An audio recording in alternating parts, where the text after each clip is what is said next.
গাজার ভবিষ্যৎ কি? সারা বিশ্বের মুসলমানদের উদ্বেগ উৎকণ্ঠার বিষয় হচ্ছে গাজা নগরীতে লক্ষ লক্ষ যেই আম ফিলিস্তিনি মুসলমান তারা প্রতিনিয়ত মৃত্যুকে তারা বরণ করে নিয়েছে এবং ইসরায়েলও প্রতিদিন রক্ত ঝরাচ্ছে। ১০০, ১৫০, ২০০ মারা যাচ্ছে এবং শেষ পর্যন্ত এই পরিস্থিতি আরো নাজুক, করুণ এবং ভয়াবহ উঠতে যাচ্ছে। মানে সেই পরিস্থিতির দিকে আম উ মানে আম উম উন্নীত হবার একটা ক্ষেত্র তৈরি হয়েছে যে ক্রমাগতভাবে ইসরায়েল তার বাহিনী, সৈন্য সামন্ত, মানে যুদ্ধ ট্যাঙ্ক যা যা আছে সবগুলো নিয়ে এগোচ্ছে। এক হলো স্থল এবং আকাশপথ, দুই দিক থেকে তারা আক্রমণ করতে করতে এগোচ্ছে। এবং আজকে কিছুক্ষণ আগে রয়টার্স কায়রো থেকে যে রিপোর্টটা প্রকাশ করেছে তাতে বলছে যে গাজা নগরী খালি করতেই হবে, হুঁশিয়ারি ইসরায়েলের।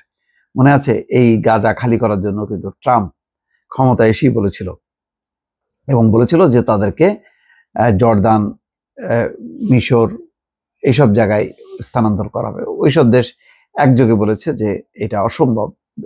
মানে আরব লীগ বা আরব বিশ্ব এটা মেনে নেয়নি, মেনে না নিলেও প্রতিরোধ করেনি। তখন মানে ট্রাম্প অনেকটা মানে সেখান থেকে তার নিজের কথা বন্ধ করে দেয় এবং প্রত্যাহার করে এবং পুরো বিষয়টা ইসরায়েলের উপর ছেড়ে দেয়। সম্ভবত ইসরায়েল এখন ওই ডোনাল্ড ট্রাম্পের ওই কর্মসূচিটাই বাস্তবায়ন করছে বলেই পরিস্থিতি এখন ভয়াবহ। ফিলিস্তিনের গাজা নগরীর আরো ভিতরে ঢুকে পড়েছেন ইসরায়েলি সেনারা। ট্যাঙ্ক নিয়ে হামলা চালিয়ে গুড়িয়ে দিচ্ছে সেখানকার বাড়িঘর। চিন্তা করেন, ট্যাঙ্ক দিয়ে বাড়িঘর গুড়াইতে গুড়াইতে তারা এগোচ্ছে। মাথা গোজার ঠাঁই হারিয়ে দিক বিদিক পালাচ্ছেন নগরীর বাসিন্দারা। সোমবার গভীর রাতে গাজা নগরীর উত্তর সীমানায় অবস্থিত এবাদ আল্লাহ রহমান এলাকায় প্রবেশ করে ইসরায়েলি বাহিনী। এই সময় তারা বিভিন্ন আবাসিক ভবনে গোলাবর্ষণ করে। এতে অনেকে আহত হন। বাড়ি ছাড়তে বাধ্য করা হয় অসংখ্য বাসিন্দাকে। তাদের পাশে এই মুহূর্তে আসলে কেউ নেই, এটা হলো বাস্তব। এবাদ আল্লাহ রহমান থেকে মাত্র ১ কিলোমিটার দূরে গাজা নগরীর জালা স্ট্রিট অবস্থিত।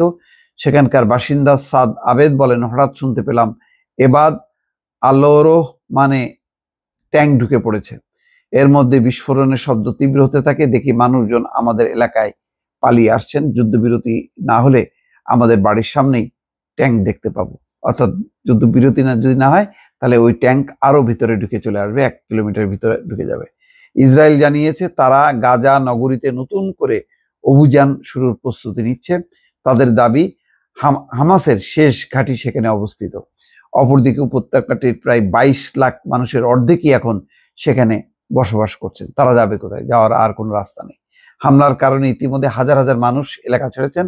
তবে নগরীর খ্রিস্টান সম্প্রদায়ের নেতারা বলেছেন তারা সেখানে অবস্থান করবেন, কারণ গাজা নগরী ছেড়ে দক্ষিণ দিকে পালানোর চেষ্টা মৃত্যুদণ্ডের শামিল। কঠিন একটা বক্তব্য পাওয়া গেল। বুধবার এক বিবৃতিতে ইসরায়েল সেনাবাহিনী আরবি ভাষায় মুখপাত্র আবিচাই আয়েদ্রি বলেন, গাজা নগরী খালি করতেই হবে। আমি নিশ্চিত করতে চাই দক্ষিণাঞ্চলে বিশাল ফাঁকা এলাকা রয়েছে। এছাড়া গাজার মধ্যাঞ্চলের বিভিন্ন আশ্রয় শিবির এবং আল মাওতাশিয়াতেও ফাঁকা জায়গা রয়েছে। তারা জায়গা দেখা দিচ্ছে, সেই জায়গা অনুযায়ী গাজাবাসী যাবে। যুক্তরাষ্ট্রের বিশেষ দূত স্টিভ উইটকফ বলেছেন, গাজা নিয়ে আজ হোয়াইট হাউসের একটি বৈঠকে মার্কিন প্রেসিডেন্ট ডোনাল্ড ট্রাম্পের সভাপতিত্ব করার কথা রয়েছে। তিনি জানান, এই বছরের মধ্যেই ফিলিস্তিনে চলমান ইসরায়েলের যুদ্ধের মীমাংসা হবে। দেখেন চালাকিটা, দেখেন এই বছরের মধ্যেই।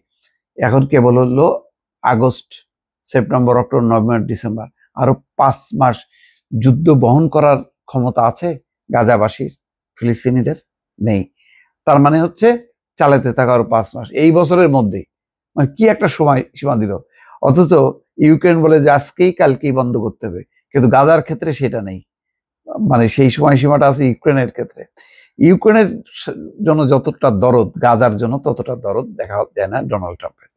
অপরদিকে মার্কিন পররাষ্ট্র দপ্তর জানিয়েছে, পররাষ্ট্রমন্ত্রী মার্কো রুবিও ওয়াশিংটনে ইসরায়েলি পররাষ্ট্রমন্ত্রী গিদেওয়ান সারের সঙ্গে বৈঠক করবেন।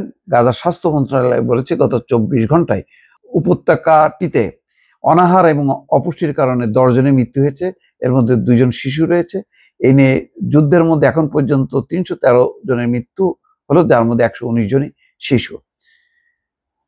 দুঃখজনক, মানে এই ঘটনার শেষ পর্যন্ত কি বিয়োগান্তক পরিণতি হবে সেটাই এখন দেখার অপেক্ষায় সম্ভবত বিশ্ববাসী এখন অপেক্ষা করছে সেটারই।